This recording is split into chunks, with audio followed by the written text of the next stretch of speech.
Hello दोस्तों, स्वागत है आपका हमारे YouTube चैनल सब कुछ हट के पर।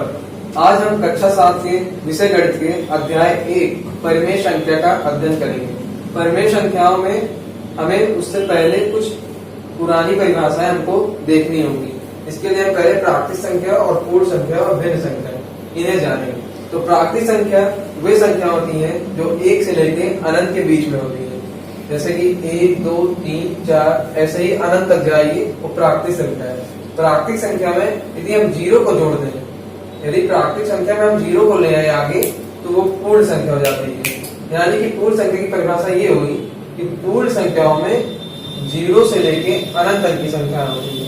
तो प्राकृतिक और पूर्ण संख्याओं में केवल 0 का ही अंतर है। 0 लगा तो पूर्ण संख्या, 0 नहीं है तो प्राकृतिक संख्या है। तो दो क्या है, दो पूर्ण भी है और प्राकृतिक भी है, लेकिन 0 केवल पूर्ण संख्या होता है। अब हम आते हैं भिन्न संख्या।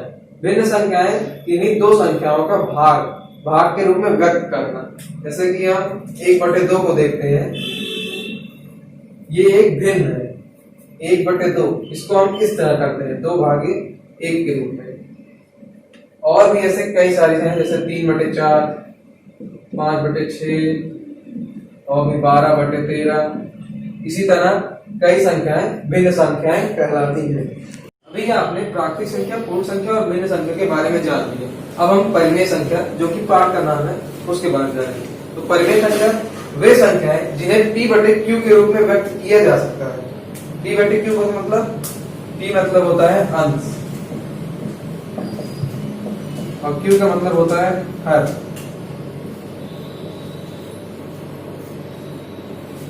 जिन्हें P/Q के रूप में व्यक्त किया जा सके और जहां Q = नॉट 0। Q यानी हर का मान जहां 0 ना हो। जैसे कि आप देखें, अगर 1/2 है तो ये परिमेय संख्या है क्योंकि इसमें हर का मान 0 नहीं है। हर का मान आप देखेंगे 0 नहीं है, लेकिन और इसे P/Q के रूप में व्यक्त भी किया जा रहा है। ये P हो गया, ये Q हो गया और हर का मान 0 भी नहीं, यानी कि ये परिमेय संख्या है। ये भिन्न है, हाँ ये भिन्न भी है। सभी भिन्न संख्याएं परिमेय संख्याएं होती हैं, ये मुख्य बात है। सभी भिन्न संख्याएं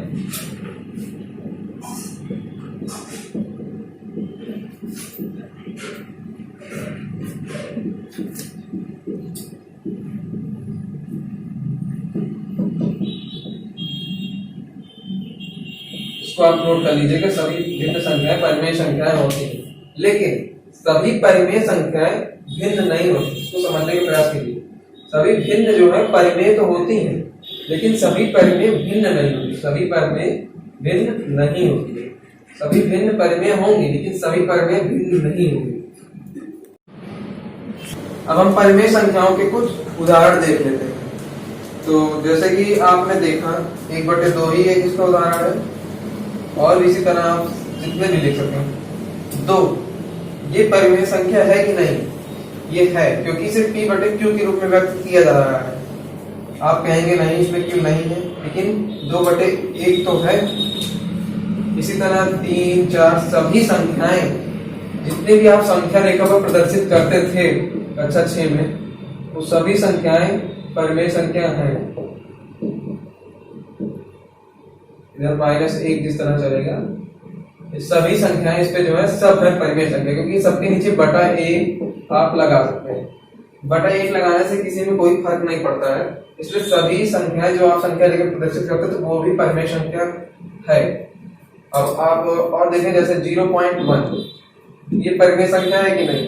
इसको देखने के लिए आप पहले 0.1 को भिन्न में बदलिए। 0.1 को भिन्न बदलने के लिए जहां दशमलव है उसके नीचे आप 1 लिखेंगे, उसके बाद जितनी संख्या उतने 0 बचा क्या? 1/10। 1/10 ये भी परिमेय संख्या है।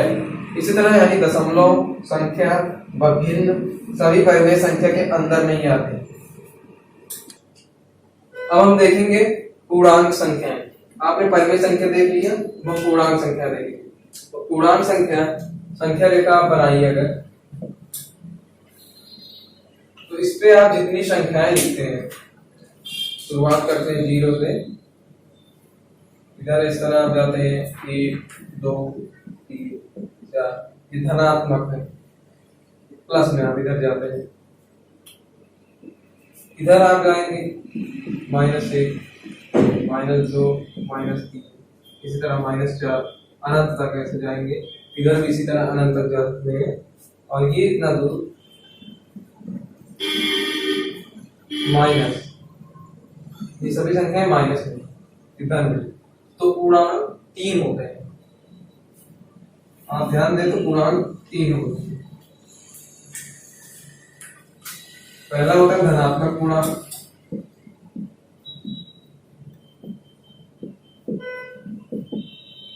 दूसरा ऋणात्मक पूर्णांक, और तीसरा शून्य पूर्णांक।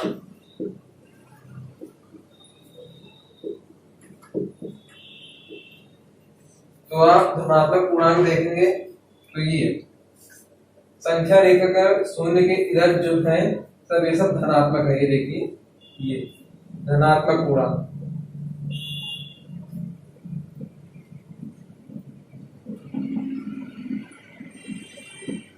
अब ऋणात्मक पूर्णांक देखें तो ऋणात्मक पूर्णांक ये है, संख्या रेखा के इस तरह सभी ऋणात्मक पूर्णांक है।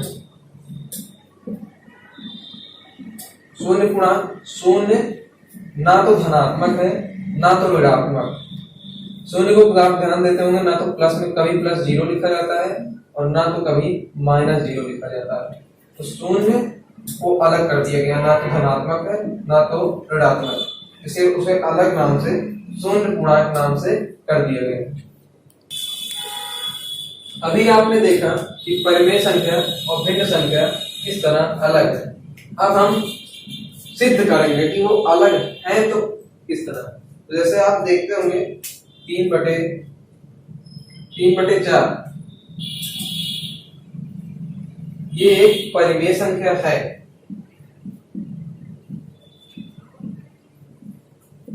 परिमेय संख्या 3/4 है। ये भिन्न भी है। ये भिन्न संख्या भी है, ये परिमेय संख्या भी है और भिन्न संख्या भी है। अब जैसे अगर हम इसी को अगर हम -3/-4 कर दे, ये क्या है? ये परिमेय तो है, लेकिन अब ये भिन्न जो है नहीं रह गया,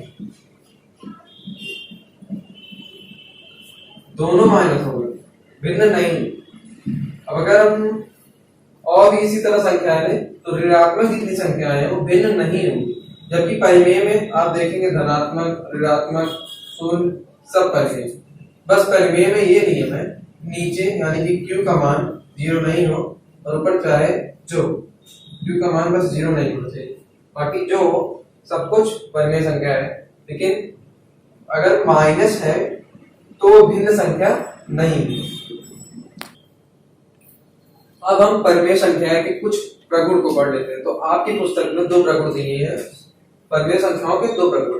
तो पहला प्रगुण है समतुल्यता का प्रगुण और दूसरा है सरलतम रूप का प्रगुण। तो पहले हम समतुल्यता का प्रगुण जानते हैं। तो समतुल्यता जैसे कि कोई परिमेय संख्या है, जैसे कि 1/2 है, इसके क्वेश्चन इस तरह है, 1/2 के समतुल्य संख्याओं को लिखिए।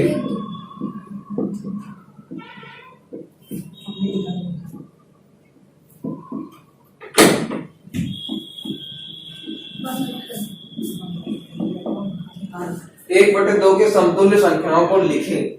तो जैसे कि आप देखें 1/2 है, इसके समतुल्य संख्याओं का अगर लिखने कहा जाए तो उस संख्या को आप पहले लिखेंगे जो संख्या बोली गई है। तो 1/2 आप लिखेंगे, उसमें कोई भी एक संख्या ले लें, उसका अंश और हर दोनों में गुणा करेंगे। 1/2 में आप अगर दो का दोनों अंश और हर दोनों में एक ही संख्या से गुणा कर देंगे, अंश और हर दोनों में एक ही संख्या से गुणा कर देंगे, तो आप इसका हल देखेंगे तो 2 और 2 4। तो 1/2 के समतुल्य ये 2/4 संख्या होगी। क्वेश्चन 1/2 के समतुल्य संख्याओं को लिखें, ऐसे आएगा तो परीक्षा में इस तरह आएगा, 1/2 की समतुल्य 5 परिमेय संख्याओं को लिखिए। 1/2 के समतुल्य 5 परिमेय संख्याओं को लिखिए। 5 लिखना है, तो जैसे 1/2 में 2 का गुणा पहले कर लेंगे, 2/4 हो जाएगा।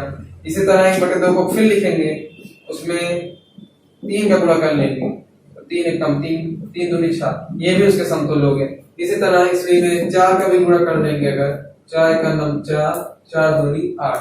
इसी तरह इसी में अगर 1/2 में 5 का भी गुणा कर ले तो 5 एकम 9 5, 5 दूनी 10, 5 संख्याएं हो गई 1/2 के। आप किसी भी संख्या गुणा कर सकते हैं, जैसे 1/2 है, आप 100 का भी तो उन्होंने गुणा कर सकते हैं। 100 का 100 और 2 का 200। ये हो गई समतुल्य संख्याएं। अब हम देखेंगे सरलतम रूप का प्रगुण। तो सरलतम रूप का प्रगुण देखें, तो आपने समतुल्यता का प्रगुण देख लिया, अब हम सरलतम रूप का प्रगुण देखेंगे। तो सरलतम रूप का प्रगुण देखने के लिए हम इसको मिटा देते हैं। हम देखते हैं सरलतम रूप का प्रगुण। तो सरलतम रूप का प्रगुण देखिए, जैसे 2/4 है, सरलतम यानी सबसे सरल संख्या की अब आगे भाग जा ही नहीं सकती।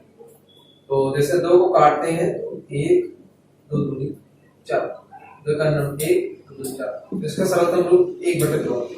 ऐसे और संख्याएं 10/12 को 2 से काटें, 2 5 10, 2 6 आ गया 5/6। तो ये देख रहे हैं आप, किसी भी संख्या को आप जितना सरल कर सकते हैं, जितना उसको काट सकते हैं कि आगे उसमें भाग ना जाए। अब इसमें आगे भाग जाएगा तो दशमलव में जाएगा, इस तरह से जाना पड़ेगा, तब जाएगा आगे भाग। अब इतना ही जाएगा इसमें भाग, इसके आगे भाग नहीं जाएगा। अतः जहां तक भाग जाए वहीं तक वही उसका सरलतम रूप है। तो ये सरलतम रूप का प्रगुण हो गया और आपने समतुल्यता का प्रगुण सीख